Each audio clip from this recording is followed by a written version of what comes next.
I wanted to do my personal story on one of my favorite ballet teachers that has meant a lot to me in my life, Melissa Hayden.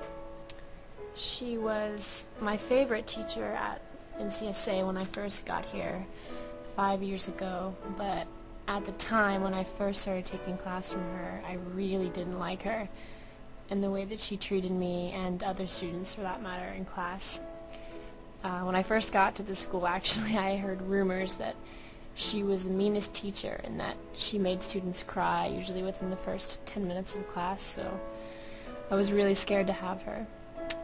But I knew that she was a really, really famous ballerina, and she danced at New York City Ballet for George Balanchine, who created many roles in ballets just for her, so that already made me really scared of her, just knowing how famous and important she had been in the ballet world. When I first started taking class from her, she gave me a really hard time, and it was never easy, but my dislike of her eventually grew to appreciation, which eventually grew to respect, and then she became my favorite teacher. I guess you could say she became my mentor.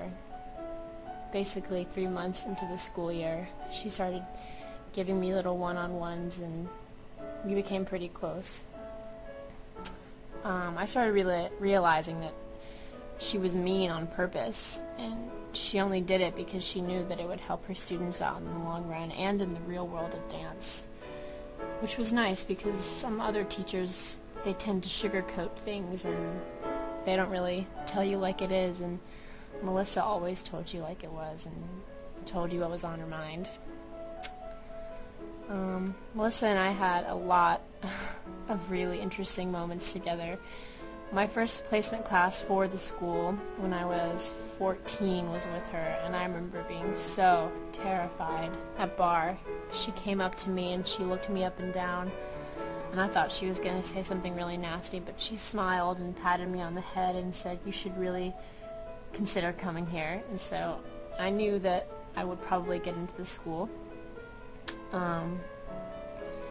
And then there was a time where we had rehearsal in DeMille my freshman year. It was actually the first thing I did at the school in fall workshop. We did a piece called Frescoes, and she yelled at me in front of everyone. She pulled me to the side, but of course everyone could still hear me. Well, hear her yelling at me because DeMille is so big.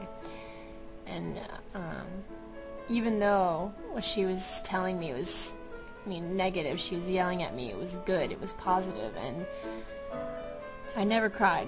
She never made me cry like everyone else, but I always took her criticism and realized that it was only something that could help me.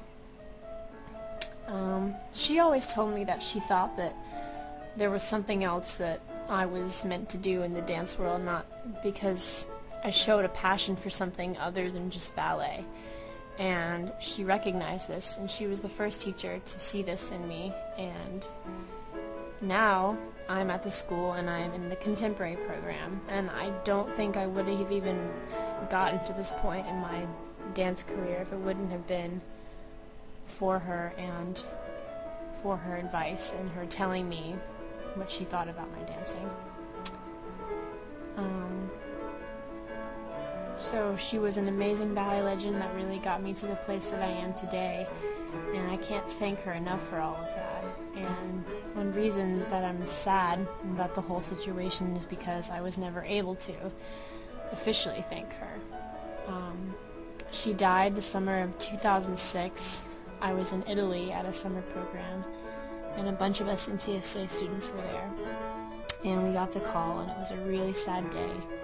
But the last memory I have with her is sitting in Stevens Center, and we were watching spring dance rehearsal, dress rehearsal, and she had been staging La Sonnambula. It was her last work at the school, and it's now one of my favorite ballets, and every time I hear the music I think of her. It's kind of eerie and haunting, but it's very beautiful at the same time. Whenever I hear that music, I think of her, and it's really powerful. She and I sat together, and she asked me She asked me what I thought about it, which I thought was kind of weird because usually teachers don't ask you to give feedback on their piece, but I just told her it was lovely, and she smiled, and it was one of our last moments, and it was really upsetting that I missed my opportunity to say thank you, but I guess this is my way of saying thank you for her, to her. So this is my tribute, and thanking her for making me into the dancer I am today.